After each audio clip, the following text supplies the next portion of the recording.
We live there? Is it recording? Yeah. Yeah. No, it's live. That's it. Oh, thank you.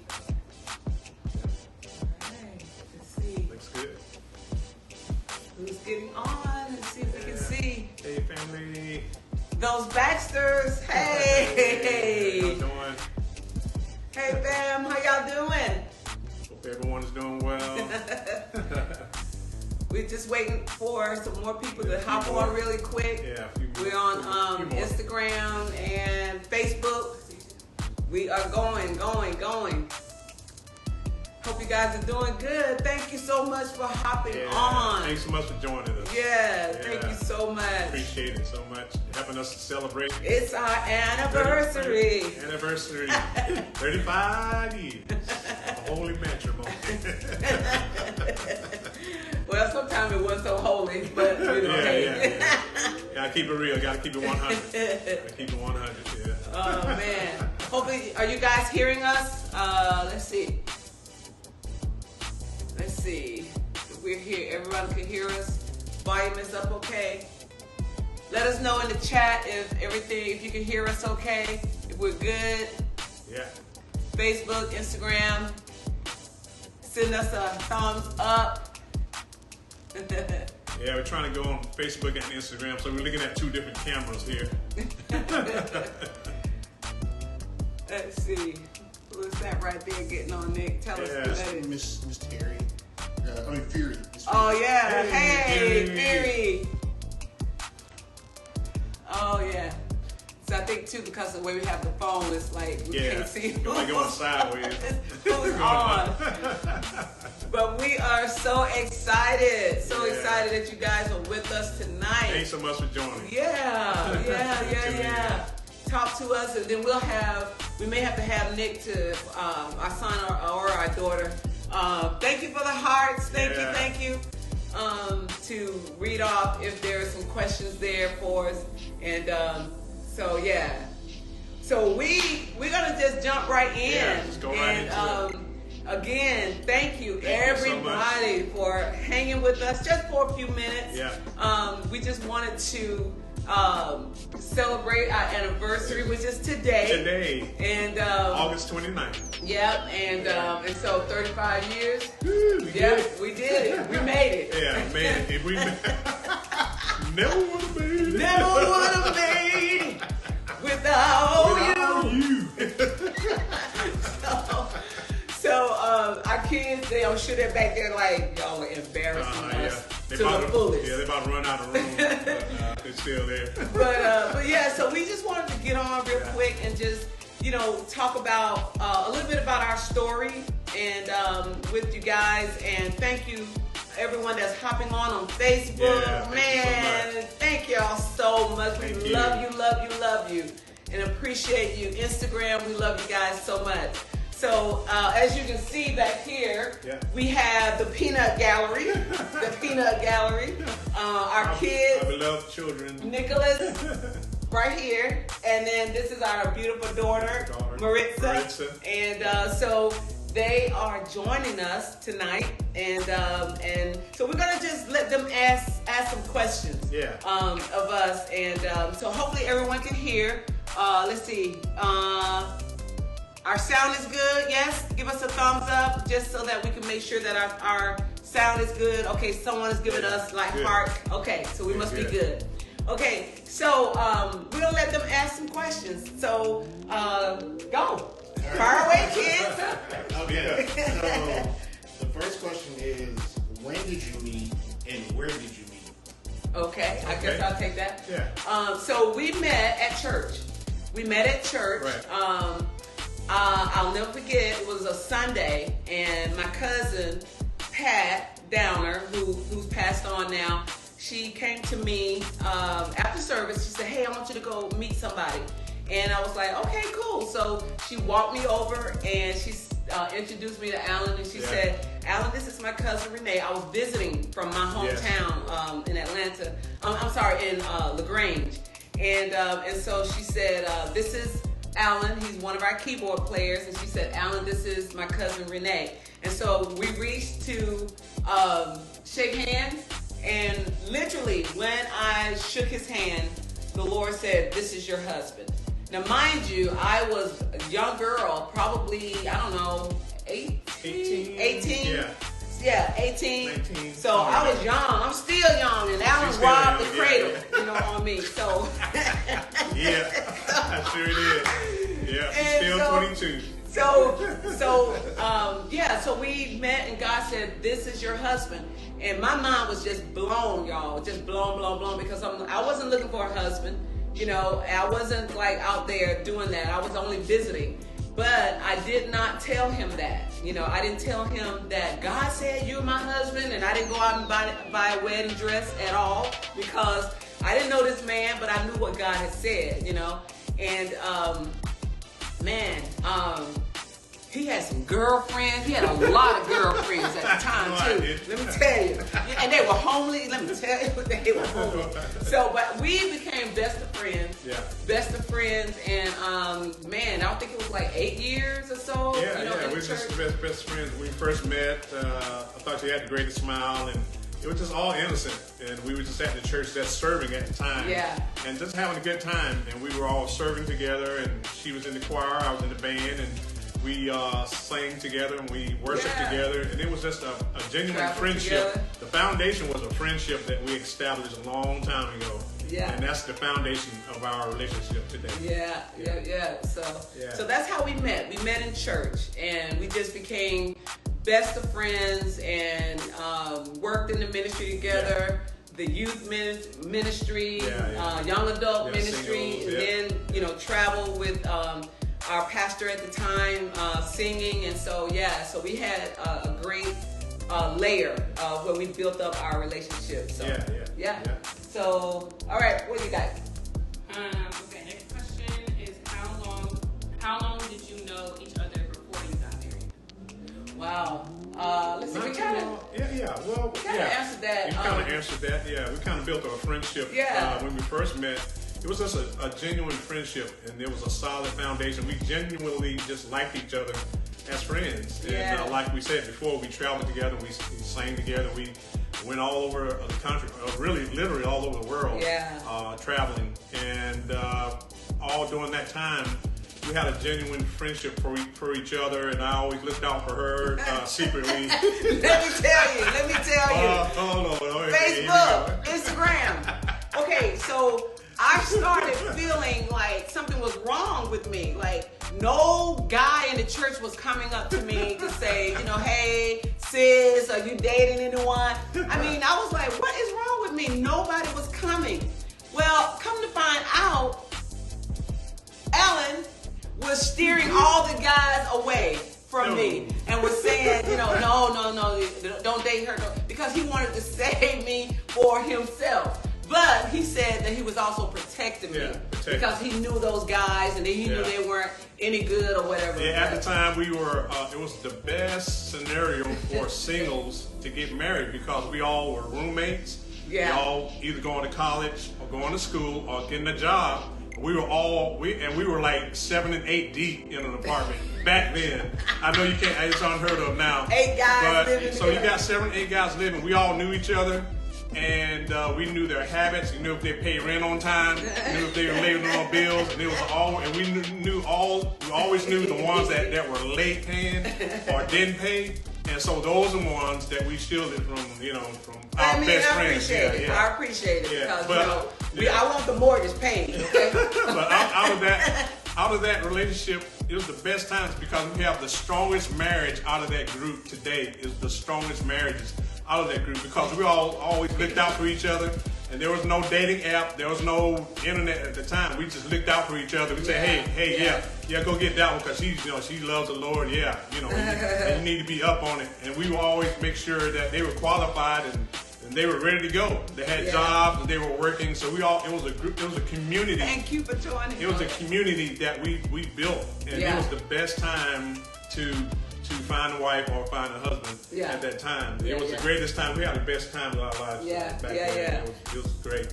And those that just joined, thank you for getting on with us. I see you, Shelly. So many people. Thank you, guys. Thank you, Facebook. Thank you, Instagram. We love you guys so much. I can't see your questions because of the way this phone is. So if you see me doing this, I'm trying trying to read, but thank you for guys. helping us celebrate 35 years All right, of marriage. go kids. So, Next question. what quirky thing or fun thing do you love about your spouse? What quirky or fun thing Fun thing do you love about do I your love about Alan or vice versa? Let me go first. The quirky thing and the funny thing I love about Renee is that she is the best dancer that I know. And she thinks that she's Janet Jackson. She thinks she's Black Cat. Black cat.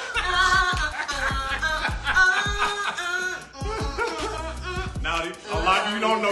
You see her leading worship, hallelujah, and leading us in the presence of God, and she does all that well. But the thing I love about her, she loves to dance. She loves the salsa, and I'm just laying footed. Don't forget my pop. Well, I don't know about that, but hey, and my robot. she loves to dance. That's my quirky thing. She loves to dance, and I love that about her because we love all kind of music. And when the salsa comes on, she's gone.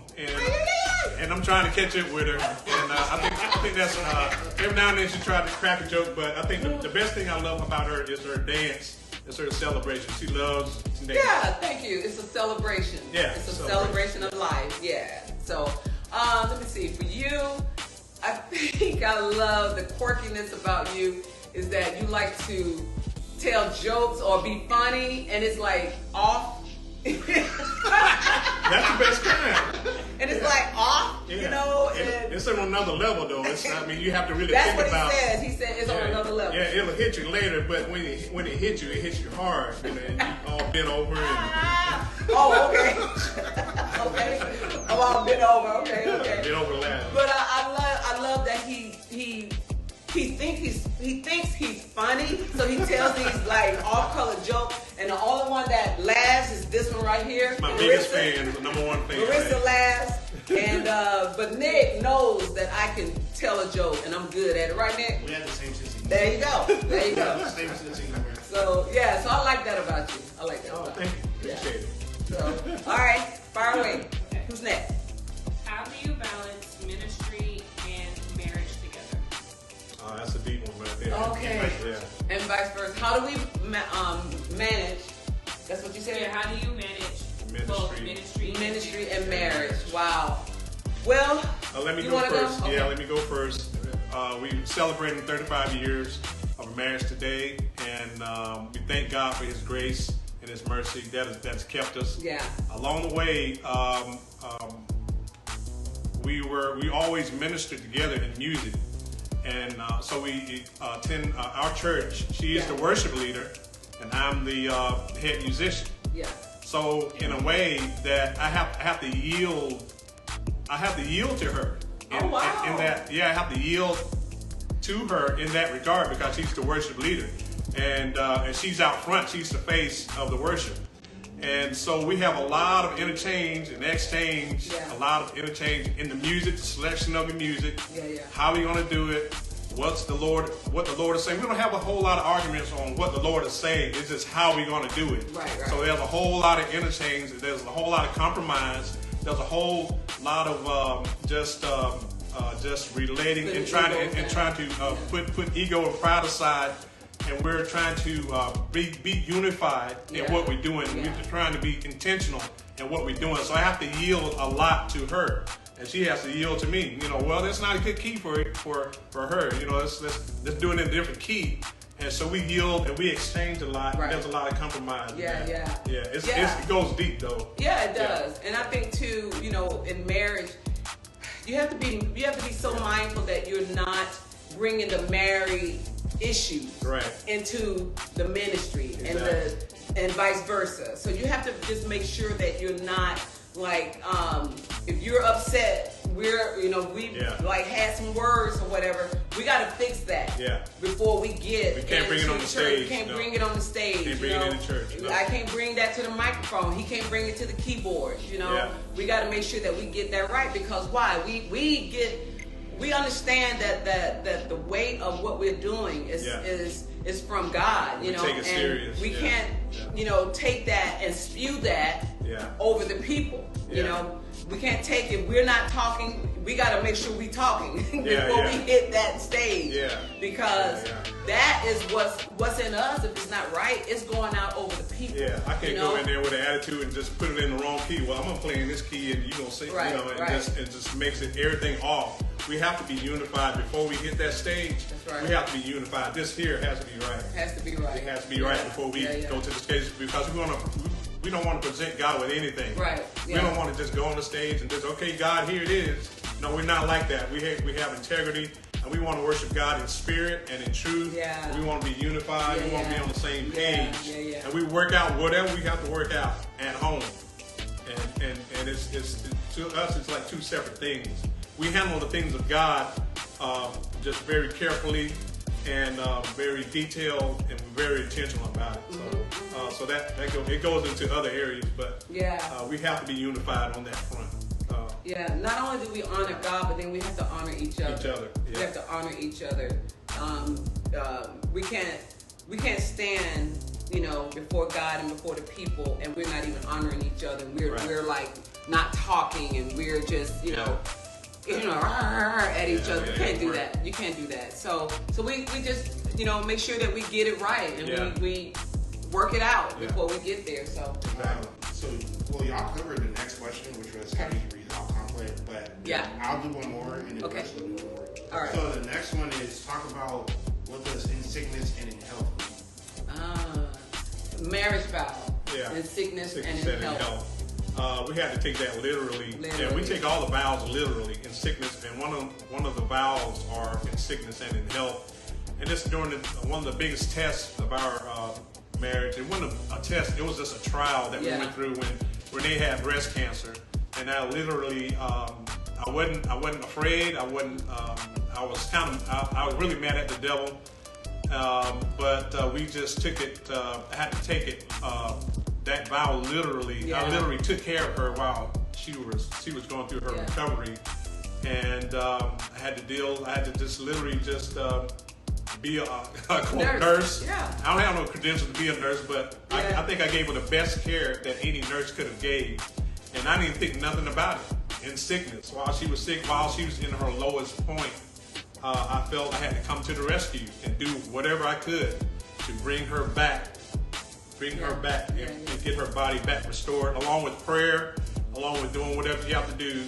I did everything I knew to do to bring her back from that place. You know, and that was like a really hard time. I think one of the roughest times that we have ever experienced when when I got sick and went through cancer and had to go through all of the surgery, the chemo and radiation, but even through that, you know, we just had to stand together, you know, and as he said, he took great care of me. I think one of the times that I hold so dear is when I had lost all my hair, and I had gone to the salon, and I'll share this real quick.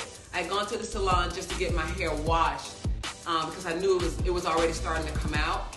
But when she put me at the bowl to wash it, it just literally just matted up instantly from the chemical, you know, the chemo. So all of it just started coming out in the sink.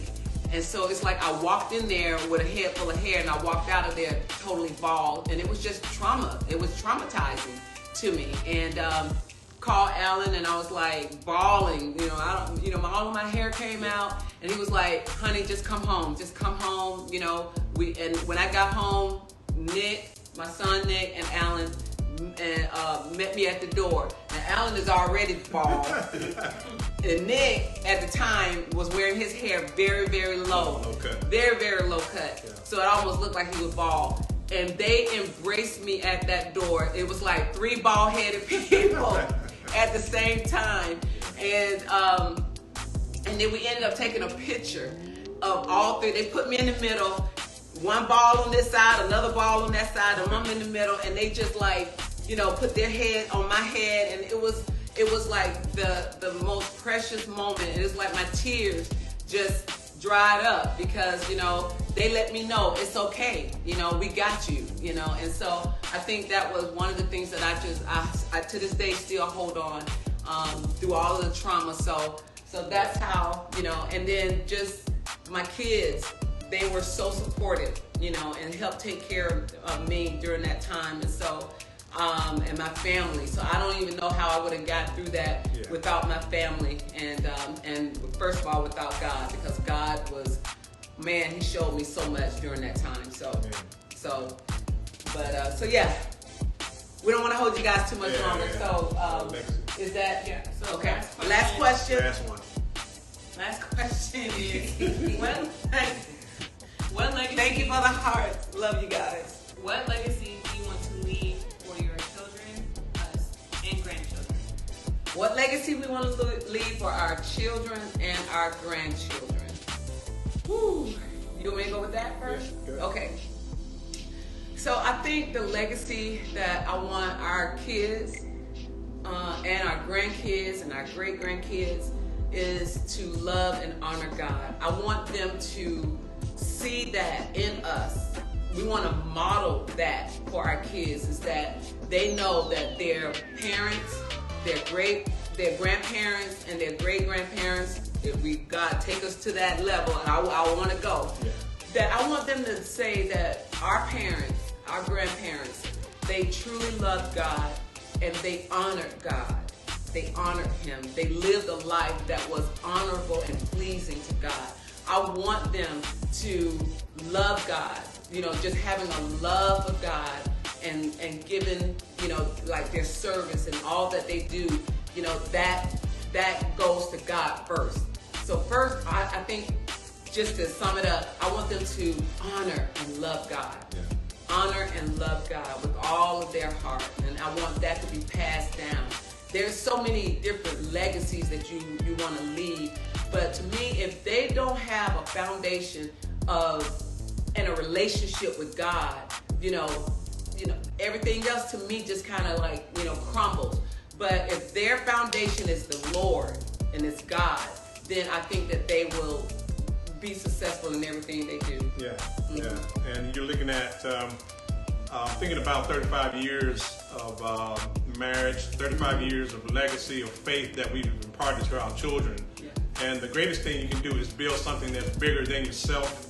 Build something that will outlast you. And I believe that we've done a pretty good job of imparting our faith, and we're still not done yet to our children. We're still not done yet. And you're looking at two imperfect people, married 35 years, looking as good as we do. Alan! Really good for 35. I think so. But you're looking at two imperfect people and trusting God every step of the way.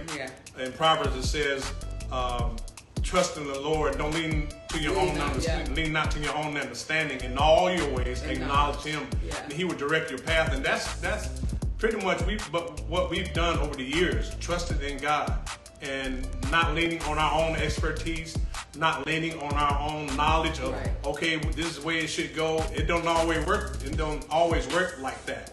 Just trusting in God and believing in God all the way. And that's how we made it this far and how we will make it in the future, another 35 years. And so we have to give all glory and all honor to God that has carried us this far. And we're just so grateful for His grace and His love and His protection over our whole household. Well, we give all the glory to God. So I think that's it right here. That's it. Well, listen, Facebook, Instagram, we love you guys so much. We know you got things to do, but we wanted to say thank you so much for jumping on with us. Look, you didn't have to do this. We appreciate you jumping on and helping us celebrate our anniversary, 35 years. We brought our kids because we wanted them to be here with us. And but on the next one, they won't be here with us, So you hear that? You won't be here next. Look at Marissa. She was like, "Oh yes, we will." But thank y'all so much. But in 35 years, God gave us two beautiful kids. Great kids. They are great. awesome, They are awesome and gifted, and we're so thankful for them. And so we're gonna jump off, and we're gonna go and have a anniversary dinner. Yeah. And again, thank y'all for jumping on. We love you. Thank you. And we'll see you soon. Bye, everybody. Take care. Love you. Mwah, mwah.